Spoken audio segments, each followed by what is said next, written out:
Good evening, sir. Good to see you. How you doing? Doing great. How you doing? We are well, thank you. And I'm going to open up with a question right off the Nick Saban Show blog, because this obviously is the eve of Thanksgiving. Billy in Pelham, Alabama says, "Hey, Coach, how do you adjust things this holiday week to try and keep as close to a similar routine for the student athletes as you do every week? Thank you, and roll tide." Obviously, there's a meal tomorrow, but does that really change the week at all? Well, what we try to do is we move practice up some tomorrow, so guys that live a couple hours away can actually make it home.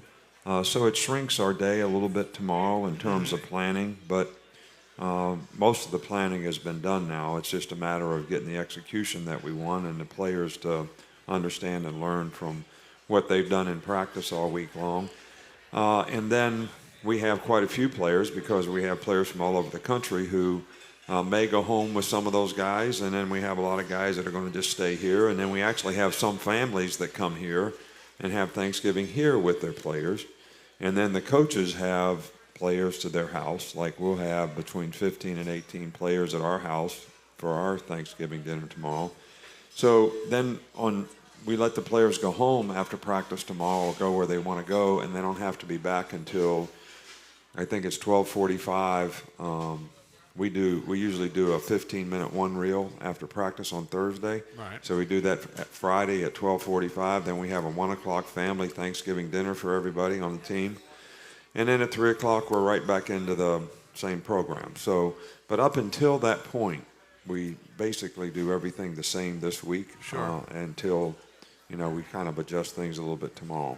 Cecil Hurt, why don't you jump in with the coach? And great to have you on the show again, as always. Thank you, Eli. Sure. Coach, in these games against Auburn over the last several years, you've talked about having to, I'll put it this way, weather the storm for the first 15 or 20 plays defensively.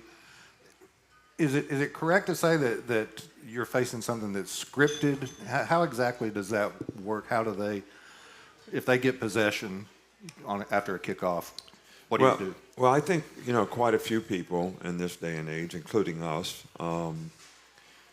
oftentimes have a script of what the plays that, whether that's the first 12, first 15, first 20 plays that they're going to run. Now, they may come off the script on third down and whatever, and just do a third down call, but they basically want to do these formations, these plays, because they want to see how you're going to adjust. They want to see what you're going to be in. And when people do that, they're sitting in their chair on Thursday night, they think of a lot of crazy stuff sometimes, that they've practiced. And so a lot of times I'll say, we got to play through the script. Let's keep it simple until we play through the script. And then you kind of know those first 20 plays, you're going to see most of the crazy stuff, at least you're going to see that you haven't practiced against, that's not their basic stuff. You'll probably see something different, in those first plays. Some people do it coming out the second half. They'll have another, script that they'll do. Sometimes they adapt it at halftime. So, when a play caller gets in a rhythm, and it was the same way when I was a defensive coordinator, sometimes you have to guard against, you call the same things in the same situations, too much. Maybe on offense you call the same play, the same formation, the same motion, and there becomes a tendency to do that. Well, you can break all those tendencies when you sit there and say, okay, this is what we're going to do the first 20 plays, because you know what they are, because everybody self-scouts. So that's what I mean by get through the first plays. And, with Auburn and their offense, they have a lot of multiples of things that they do. They have wildcat, they do unbalanced line, they do tackle over unbalanced, they have regular people, they have 4 or 5 different personnel groups that you have to adapt to and adjust to. Short yardage and goal line is a little bit different. So there's not a lot of conventional stuff. So it's really a pretty difficult preparation for the players, to sort of get in tune with all these things. Is it difficult in a different way than last week? Obviously, you saw a whole different type of offensive scheme. With this being kind of basic football, if you will, if I can use that term, is it an easier degree of difficulty? I don't know. I think that, everything's difficult, Eli. Yeah, that's true. I mean, I think the difficulty of last week was the novelty of not having played against that type of offense. Sure. So you don't see the speed of the game. Just like all the two big plays that they made in the game were, the guy that had the pitch didn't take the pitch. Yeah. All right, so now they ran the same play 14 other times in the game, and the guy took the pitch. All right, but the one time he slows down and looks and thinks the fullback has the ball. The guy's gone. All right, he's outflanked by the blocker, and the guy's gone down the sidelines. And it's responsibility football, and everybody has to do their job. So that's a totally different type of offense, totally different type of preparation, and it's something that the players don't often see. So there's a lot of stuff that Auburn does that players don't see a lot. All right, but there's a lot of conventional things that they do, with their 3 and 4 wideout packages as well. Gotcha. Coach, we have a visitor here at the restaurant with our first question from the crowd tonight. Good evening, sir. Good evening. It being this time of year, Coach, I would like to thank you and Miss Terry for what y'all have done for our town, and especially for the Knicks kids. Thank you. We certainly do appreciate that. And since you've coached in the Iron Bowl since '07, is this rivalry, how does it compare to maybe other rivalries that you've been involved in your past coaching career? It's hard to make comparisons because I think that when you're at a particular school, everybody kind of thinks their rivalry with whoever that rivalry's with, and for whatever reasons, whether it's envy, jealousy, dislike, whatever causes it to be that way, bragging rights, whatever. They all think theirs is the biggest and the best. Ohio State and Michigan think theirs is the biggest and the best. Michigan and Michigan State think theirs is the biggest and the best. So, but I will say this. I don't think that any of the rivalries that I've been involved in, and I've been involved in those two, and also Michigan State and Notre Dame was a big rivalry, and none of those had everyone in a state that was very, very much interested and involved in the outcome of that particular game, because everybody kind of grows up with a passion for one or the other.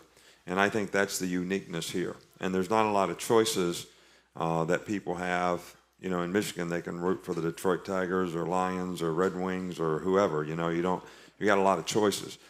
Here, everybody sort of grows up one way or the other. And you have families that are split. We have players on our team that played against players that were their teammates in high school that play on the other team, and they play on our team. So it's a unique, sort of as unique as any I've ever been involved in, and probably more passion because of the number of people who are all involved and interested in it.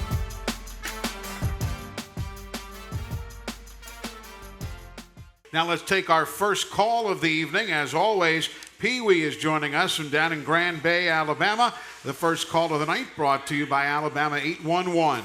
Always contact 811 before you dig to know what's below. Call 811 or visit al811.com. Pee Wee, good evening. Happy Thanksgiving, a day early to you, and welcome to the show. Happy Thanksgiving to y'all. Hey, thanks, Pee Wee. Doing good, man. How are you? I'm doing well. Coach, I want to also reciprocate some of the thanks that we give you, Miss Terry, and all your coaching staff and everything for everything that you do for our players, providing a meal for them tomorrow in a holding type situation, and we just want to thank you for that. I appreciate that. Y'all were talking about the offense, the different things that Auburn does on offense. But what about on defense? What is some of the different things that they may do up front with a very talented front seven that we may have not seen before, whether it's their blitzing or their stunning packages or whatever that might be? Well, I think you make a good point. This is probably as good a front seven as we played against all year. We played against a couple similar ones, like Mississippi State was very good up front. I think LSU was very good up front. But these guys have as good a front seven as either one of those teams. And I think they strike you up front. They're very aggressive. Their linebackers play downhill a lot. They don't do a tremendous amount of studying stunning, but when they do, it's very effective because their players do a good job. I can't say that it's that different. You know, Kevin Steele is their defensive coordinator. I think he's an outstanding coach and does a great job there with them. And so there are some similarities because he's been with us on several occasions in some of the things they do and what we do. So, and sometimes they play us a little bit different. You know, they play a lot of four down, and against us last year they played a lot of 3-4. So we probably anticipate that they'll do a little bit of the same this year. Pee Wee, thank you for your call. You know, one thing, Coach, you always quickly talk about when you and I get together on the pregame show before this game or the final home game is the senior day. It's remarkable. You look at these numbers on paper and you say it's got to be a typo. Your seniors are 52-3. 52-3 with a couple of conference titles, couple of national titles. They've been in every playoff that there's been. Going to miss those guys. Well, this has been an outstanding group, and not only have they won a lot of games, I think they represented the university in a first-class way. I also think that either every one of those guys has graduated or is on track to graduate, which makes us very proud because the thing that gets me the most, though, when I go out there and shake hands with all the families, it seems like yesterday that I was making a home visit trying to talk them into coming. And like that, they're graduated, gone, and off. And really the change in most of them in terms of their maturity, their decision making, their sense of purpose, really is kind of, you know, I get a lot of positive self-gratification from seeing guys grow and develop that way in the program over and beyond what they've done on the field and the success that they've had and how much they've made so many people happy. I think one of the things that the fans don't realize is a lot of the positive self-gratification we get as coaches and players is knowing that we make so many people happy when we have success. And we don't want to make you sad, but nobody takes losing worse than the players. And this has been an outstanding group of young men and a very classy group of guys. Definitely. And folks, if you're coming to the game, maybe get there a little bit early so you can be in your seat and ready to honor the seniors prior to the opening kickoff. We're going to break away. Cecil, you'll have another question as soon as we come back. You're listening to the Nick Saban Show on the Crimson Tide Sports Network.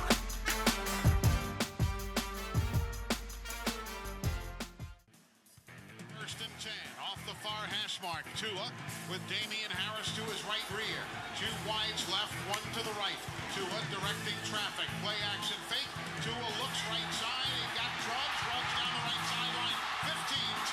Carries men to the 5-yard line. Henry Ruggs on the receiving end of a 52-yarder. The Joe Moore Award for the best offensive line in America. Alabama is a semifinalist there. Jerry Jeudy, a finalist for the Fred Biletnikoff Award for the best receiver in America.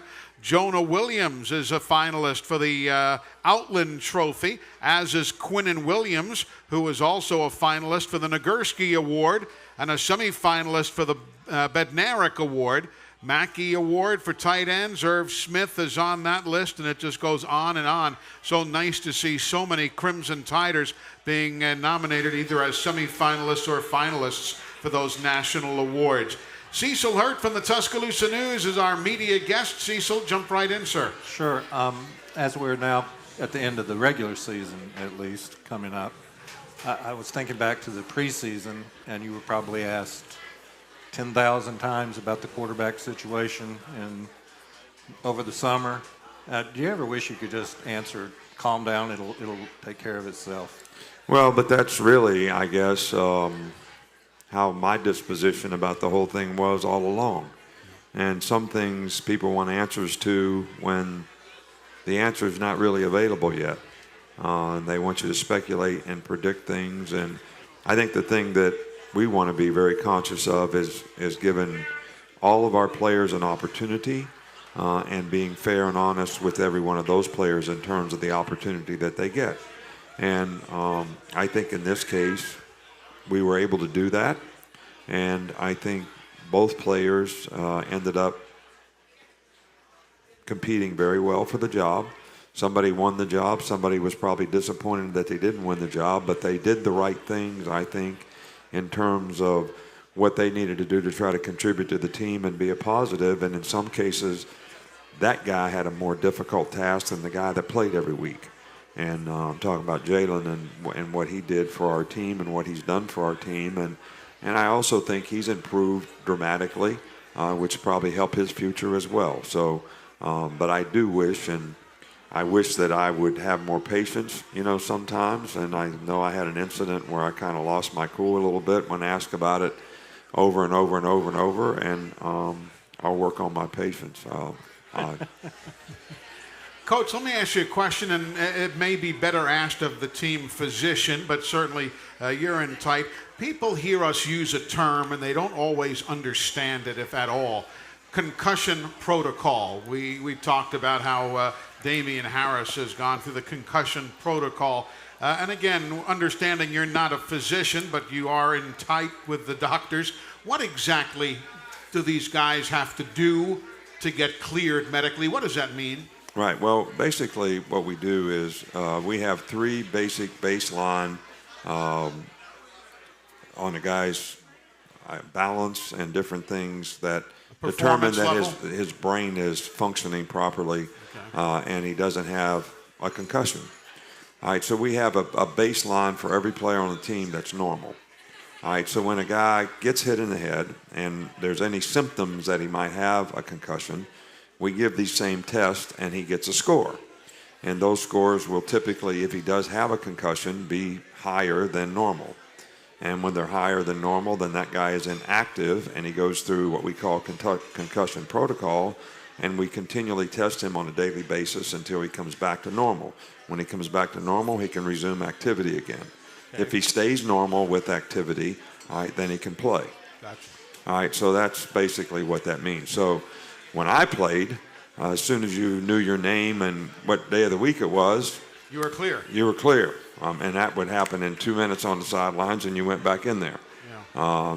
So that's probably the number one thing I think that has helped this tremendously is the technology that we have now, not to avoid concussions, but to provide a lot more safe sort of future for players, because the multiple concussions, I think, are the biggest problem, long term, and we avoid that for the most part going through this concussion protocol.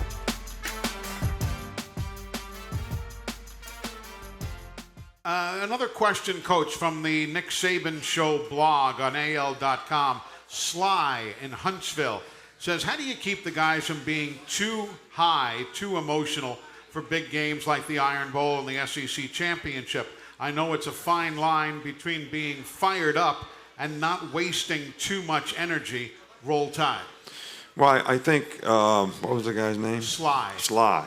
Makes a good point. And I think this was one of the lessons that you can learn in last week's game based on mindset in terms of performance. Okay, so there's a narrative out there, regardless of whether I'm going to blame it on Cecil or his colleagues or fans or whomever, all right, that create a narrative of how good certain players are and how good certain teams are. Okay. And, this becomes a problem when those particular players or those particular teams start believing it. Gotcha. Because it affects your mindset.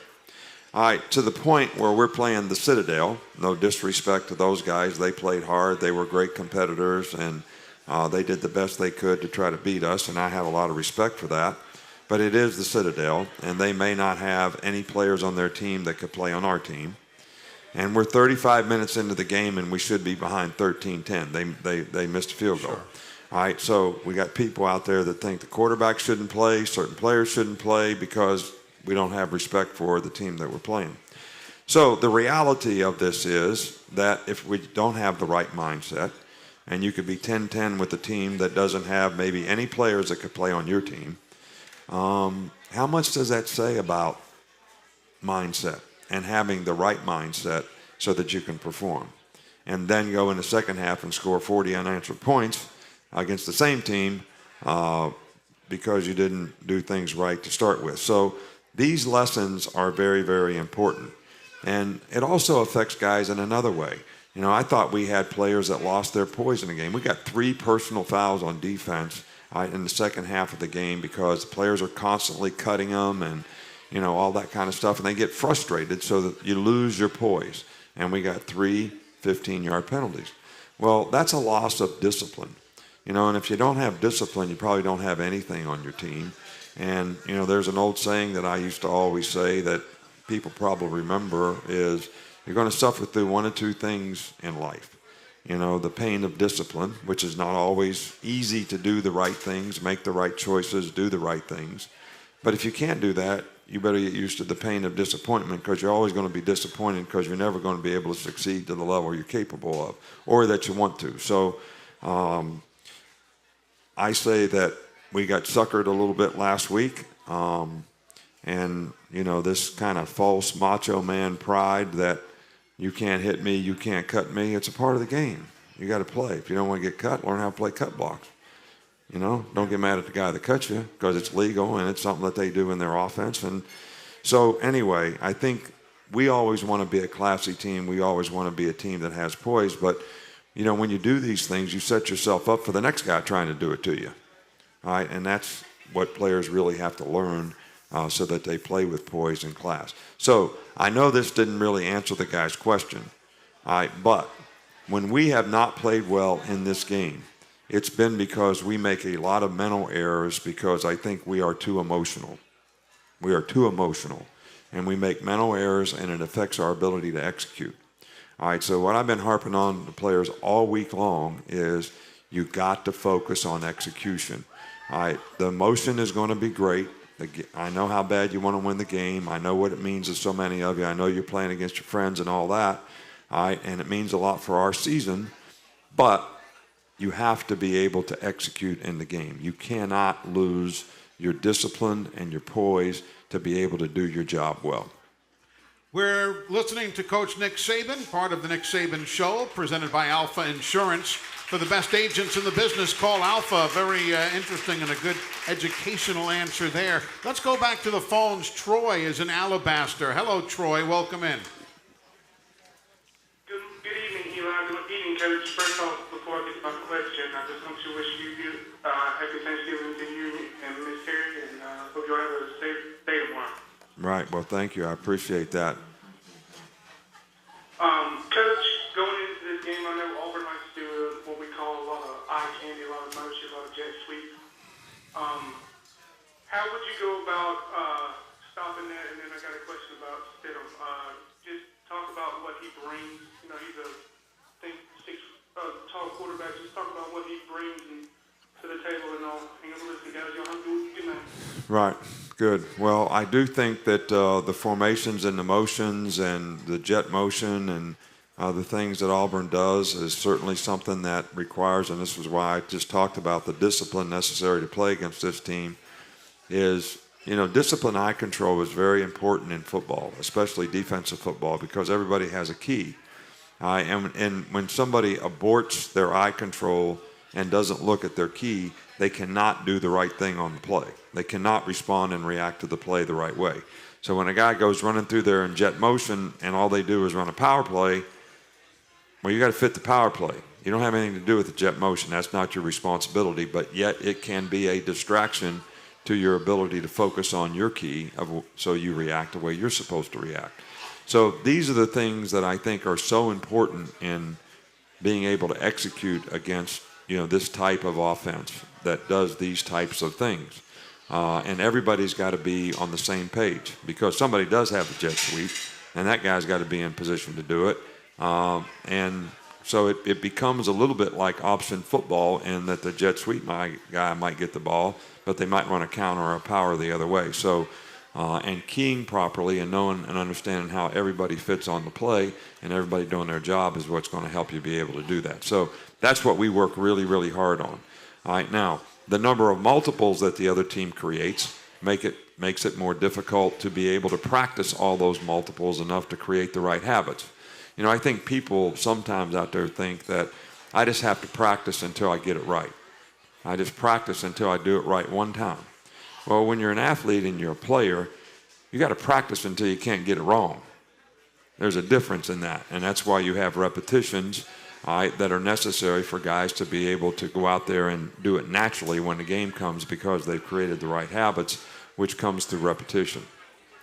Now, their quarterback is a very talented player. You know, he can run, he can move in the pocket, he's got really good arm talent. They have some really good receivers, and you know, when he has time and he can effectively sit in the pocket and, you know, read and throw the ball, he has been very, very, very effective. And, you know, that's one of the things that we didn't do a very good job of last year, is we didn't pressure him very well. And when we pressured him, we couldn't get the guys covered. They run a lot of crossing routes against us, and we were playing man-to-man, and we didn't get them covered. So we don't have to do a much better job, because the difference in the game last year was a lot about third down. I mean, we were like 50% off the field on third down, which is not very good. You got to get off the field, because you give a fastball team like this more and more opportunities because of third down conversions. It wears your team out, and in the long run, they keep the ball and you don't have the ball, and that helps them score points when they can, you know, continue drives on third down when you don't get off the field. So that's going to be important for us to do a better job this year in that regard as well. And he has a lot to do with that because of his ability to execute. Troy, thank you for your call. Coach, we're going to take care of some business here. I know you love to visit with the folks here at Baumhauer, so feel free. Folks, let me remind you about our friends at Chick-fil-A restaurants here in Alabama. They're proud to be a presenting sponsor of the Road to the Iron Bowl.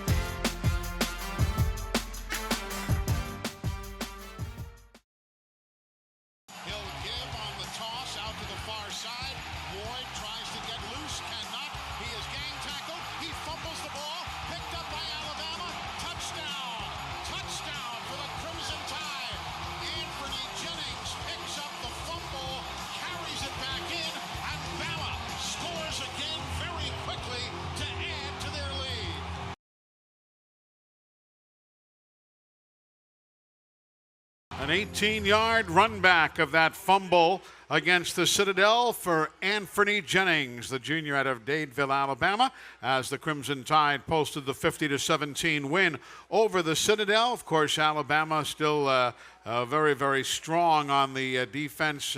20 gained turnovers, 7 fumble recoveries, 13 interceptions, and the Tide has cashed in on all but a couple of those. So that's how you win ball games, too.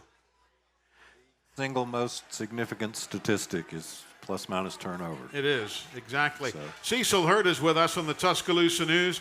How much coverage will we be seeing? How many, when do you have your big special sections coming out, or what have we got to look forward to? We do that Saturday morning, and Tommy Dees, who's been a great editor for us, who's taken a job in Nashville, put it together, and I'm sure it'll be outstanding as usual. And how many folks actually cover the game Saturday, and what do the different people write as the day goes along? I write the game story in the column. Okay. So we usually have 3 other people. One will go to the opposing locker room, and 2 will be down with Coach Saban, with the players. Now, always use one more, you know. Now, your game story, you update that and push it to the internet, and then later, after the game, you push it to the presses. Is that how it goes? It does. Okay. Used to have a couple hours. I got 45 minutes now. Yeah, time has it's changed in this day of technology. Yeah. So, are you still a newspaper guy? I say that you're not a content provider for the internet. In the vernacular, I like the internet. Do you? You know, my Twitter account's larger than I ever imagined. I thought if I got to 750 followers, that'd be great. Yeah. So, it's a little bigger than that. How big is it? How big? I'm like Johnny Carson. How big is it? I did not mean to go here, and this is not ego. I have 97,500 Twitter Goodness followers. gracious. That That's a reflection on the interest in Alabama football. It is, and it shows on the fact that they know you're in there and can get the coverage. Cecil, go ahead and ask the coach another question if you'd like.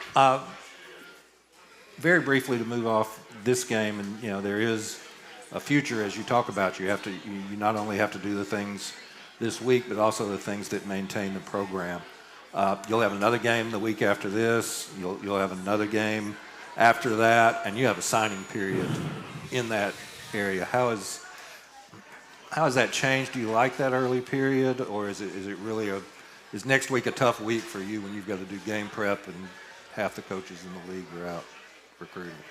Well, it is, but it is what it is, and I'd rather be in the game than not be in the game. I can tell you that. Have an opportunity for your team to have a chance to win the SEC, which I think is quite an accomplishment in and of itself. And I know everybody talks about the playoffs all the time, but we're basically in the playoffs now. The way I look at it, I mean, whether it's this game, the next game, it doesn't matter. You got to continue to play well, and you got to continue to have success when you're playing these kind of teams at this time of the year.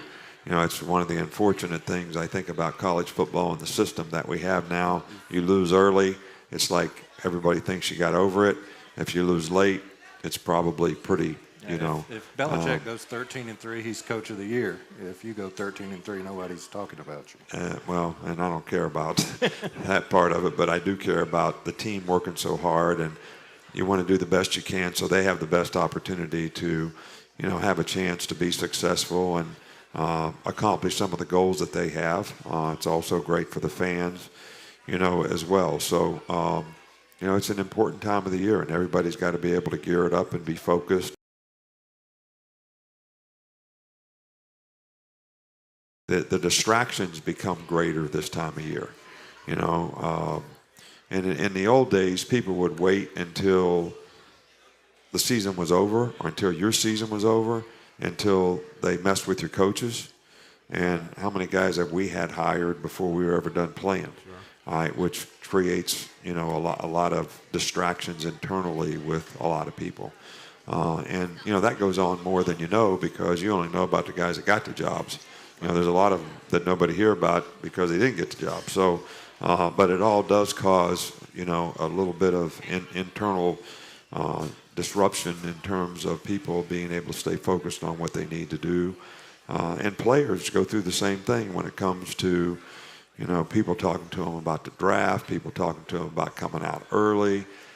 You really have to have a lot of poise and discipline and focus to be able to stay focused on the right things, and then make the right kind of business decisions when the time comes, so that you give yourself the best opportunity in your future. I mean, I'd like to know how many guys, and there's probably one from our team, that got drafted in the third round last year by coming out early, that would be first round guys this year. And it probably is a $15 million decision. Mm-hmm. We take a guy like Mark Barron, he was like that. He stayed, and he was the 7th pick in the draft, and he made about $15 million more than what he would have made if it had come out early. But, it's like, would you take 10 cents today or $1 tomorrow? I mean, it's crazy. But there's a lot of people out there that aren't giving these guys really good information about what they should and shouldn't do for their future. And it's the same old thing. There's a narrative that's created by some people, not necessarily you or your colleagues, that say these guys are whatever. So they create this image of what they are. But when I call 15 teams and get where they're going to get drafted, it's not necessarily what you say. But what you say creates a narrative for what they believe and what their family believes. And then it doesn't work out that way. I thought Julio was good. I stopped with that. I don't You're right on judge top of that anybody. one. You're right on that one. Coach, we have a young lady to your right who has joined us here at Baumhauer's with a question. Good evening, ma'am. How are you? Good, thank you. Hey, Coach, I was wondering what message you're going to give the players this Saturday going out on the field. You know how important it is to the fans and the players for this game. So what kind of message would you send out to them in this big game? Right. Well, I think that in games like this, the message that I've been trying to give them all week long is some games that you have, like last week, you're trying to create the emotion, the sense of urgency, the intensity to get them to perform like they can, which after the way we played in the first half, I failed dramatically at doing last week. So this week is completely different. You know, there's plenty of emotion, there's plenty of energy, there's plenty of intensity, there's plenty of want to because of who you're playing, the rivalry, what's at stake, you know, to go beyond, you know, this particular game. All right, so then what gets to be really important is, can you stay focused on doing the things you need to do to be successful at doing your job? So you're not thinking of results. You can stay focused on the process of the preparation throughout the week, of knowing how to do what you're going to do, so we don't go in the game and make a bunch of mental errors that give the other team a chance. So that's been more the message that I have this week about that. And I know everybody thinks there should be some, you know, Gipper speech that I'd be able to give everybody to get them so fired up that they would not be able to lose. I'm not sure that's possible, and I'm not sure that that's necessarily the right thing to be able to play well. I think you want to have low anxiety and high achievement motivation, all right, if you're going to perform well. But you also got to prepare well, all right, so that when you have the achievement motivation, you can go out there and do what you're supposed to do because you know exactly what it is, how to do it, and you can anticipate what's coming because you had good preparation, and then you can go execute. Thank you, ma'am, for joining us. We're coming right back. More with the coach following these messages here on the Crimson Tide Sports Network from Learfield.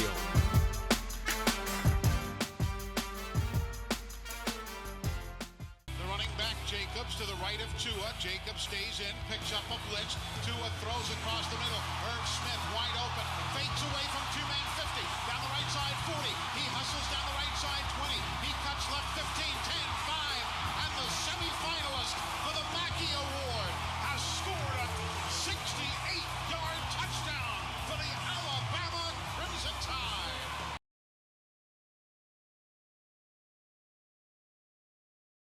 His 7th receiving touchdown of the year for Irv Smith from New Orleans, Louisiana. And as mentioned, semifinalist for the Mackey Award. Of course, John Mackey, one of the all-time great tight ends. And old Irv is not too shabby himself, Cecil. He had a remarkable move. I don't know. Yeah. I unfortunately haven't gotten to hear you call the highlight, but on his touchdown, Yes. he faked out the safety, he faked out me, he faked out the people at home, and that's a Exactly. 250-pound ballerina out there pirouetting like It's that. amazing watching guys like him, like Quinnen Williams, who obviously is having a spectacular year. A big man with that kind of mobility, that kind of speed. I mean, I can identify. I'm a big man, but I have no agility, and they time me with a sundial. I mean, it's a whole different deal. I'll be doing good to get down the stairs after the show. So. It really is something. The coach is back joining us here, and why don't we let you throw another quick question at the coach before we get his final comments for the night. Okay. So I get the last question before the LSU game. I think it was a guest over here on the side who asked if you had thought about what you would elect to do if you won the toss, and I was just curious. I'm not saying that again. You got guts, Cease. You're Oh all right. well, I'm going to get it sooner or later anyway. So I just thought I would pursue that. But Well, that's really what I always hope we elect to do. But you know, that's kind of what we're striving for. So, sure, absolutely. And I think the players, you know, have been good this week about what they're trying to do. You know, I think sometimes, you know, we kind of look at our season like we're climbing a mountain. And, you know, we have this chart that has our schedule on it as you go up the mountain. And you heard me talk before about as you get to the top of the mountain, things get a little more treacherous. You know, it's a lot colder. It's hard to breathe. The ice is tough. You know, so to get to the top becomes very, very important. And that's the time that you're tired. You've already played, 10, 11 games, whatever it is. All right, so, but you need your focus and your intensity, and everything has to be greater now because the consequences are greater. But, you know, one of the things I told the players this week is, you know, what you don't understand I don't care who we play. Sometimes we're sort of the peak for them. You know, if they can beat us, you know, we're the mountain for them if they can beat us. And I think that's true a lot of the time. And I think our players, you know, we sometimes get the other team's best game. And it happens over and over and over, which becomes even more important that our players are ready to play and have great focus and intensity every week that they play, and they're ready to go out there to play the best. And that is not always easy to do. I mean, everybody out there performs at something. All right, do you always perform at whatever it is that you do at the highest level every day, all the time? And that's what we're required to do, and that's a real challenge for our players, and they've done a pretty good job of it this year. I just hope we can finish the right way. And with that, Coach, why don't we hear your final word for the evening? It's presented each week by Mercedes-Benz. Mercedes-Benz, the best or nothing. You know, I saw in the newspaper where it said this is a 365-day rivalry, and I couldn't agree more. This means a lot to a lot of people. I know it means a lot to our players. It means a lot to our coaches. It means a lot to our team in terms of what they can accomplish and what they can continue to have an opportunity to do. But it also is something that's really important in this state to so many people, and I think that's what makes it important that you know, the guys go out there and understand what they have to do to be able to be successful, not be too emotional. But I do think the atmosphere in the stadium will have a lot to do with helping us. You know, this is a huge advantage, I think, when you play at home in a rivalry game, and you know, so the fans can really have an impact on the game, make it difficult for them to communicate on offense. It certainly encourages our players to play, you know, to the best of their ability when you have that kind of energy and enthusiasm in the stadium. So, and it gives everybody the opportunity to show their appreciation for what the seniors have done, you know, for this university and for all of us in the 4 years that they've been here, because they're going to be honored in the game as well. So we would certainly appreciate you doing that. And then the last thing that I want to say is, you know, a lot of people have said Happy Thanksgiving to us, but I want you to know that Terry and I and our family appreciate more than you know, and thank you all for making this a very special opportunity for us. The relationships that we've made through the years here, the way people have treated us, we appreciate more than you can know, and it's very special to be your coach. And I wish everybody out there a very happy, prosperous Thanksgiving, a time when we all should have gratitude for the things that we have, even though a lot of us think about the things we don't have way more than we think about the things that we have. But this is an opportunity for us to give thanks for all those great relationships and the people who love us out there. Amen to that. God bless you and the family, and we'll see you this weekend, Coach. Thank you. Cecil Hurd, happy Thanksgiving to you, sir. And when we come back, we'll wrap things up on this Wednesday evening edition of Hey Coach and the Nick Saban Show, presented by Alpha Insurance. We're back with some final thoughts after this on the Crimson Tide Sports Network from Learfield.